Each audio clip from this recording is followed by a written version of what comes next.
नंदन वन सन सुंदर मिथिला, इंद्रक धनुष समान। नंदन वन सन सुंदर मिथिला, इंद्रक धनुष समान।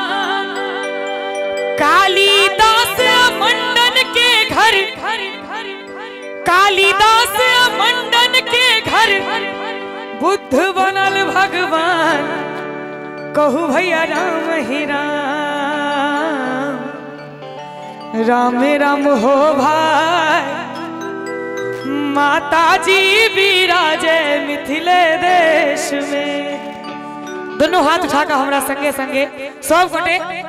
नंदन वन सन सुंदर मिथिला, इंद्रक धनुष समान। नंदन वन सन सुंदर मिथिला, इंद्रक धनुष समान।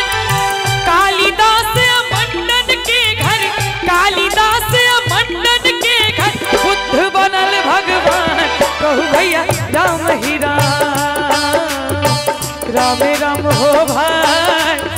माता जी विराजे मिथिले देश में। राम राम हो भाई, माता जी विराजे मिथिले देश में।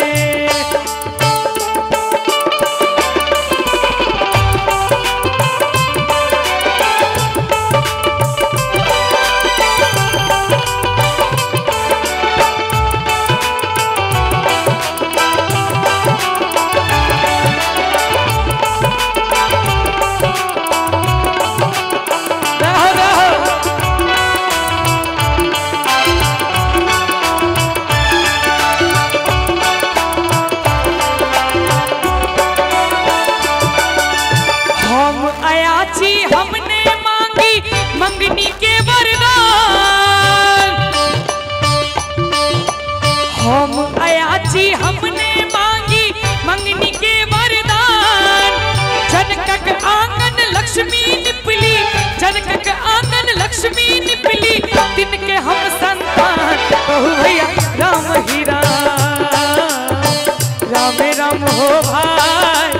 माता जी विराजे मिथिले देश में।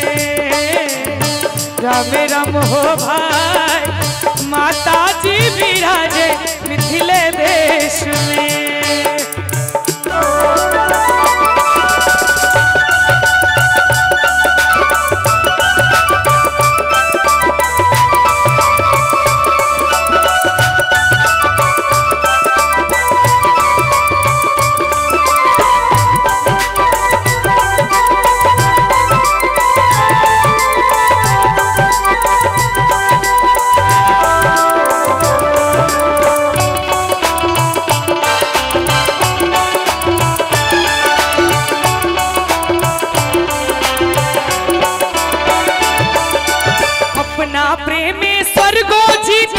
उगना बनल महेश, अपना प्रेमेश्वर गो जीतल उगना बनल महेश। एखनो कोकिल पंचम गावे, एखनो कोकिल पंचम गावे, विद्यापति के देश। कहू भैया राम ही राम। एक बार दोनों हाथ उठा दियो सब गोटे और ताली बजबे हमरा संगे। अनियाहू सब उठा दियो। राम राम हो भाई, माता जी विराजे मिथिले देश में।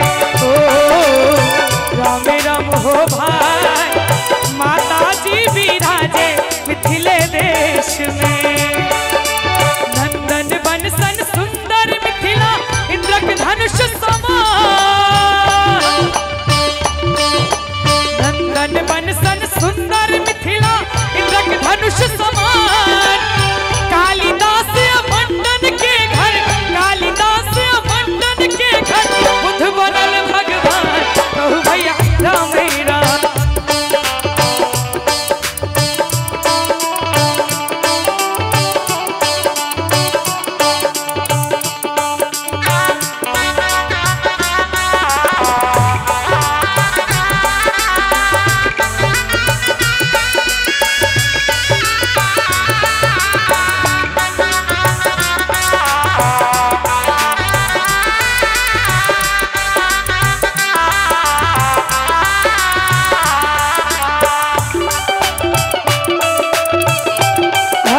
बोलो राम राम हो भाई माता जी विराजे मिथिले देश में। राम राम हो भाई माता जी विराजे मिथिले देश में। ओ राम राम हो भाई माता जी विराजे मिथिले देश में। माता जी विराजे मिथिले देश में। माता जी विराजे मिथिले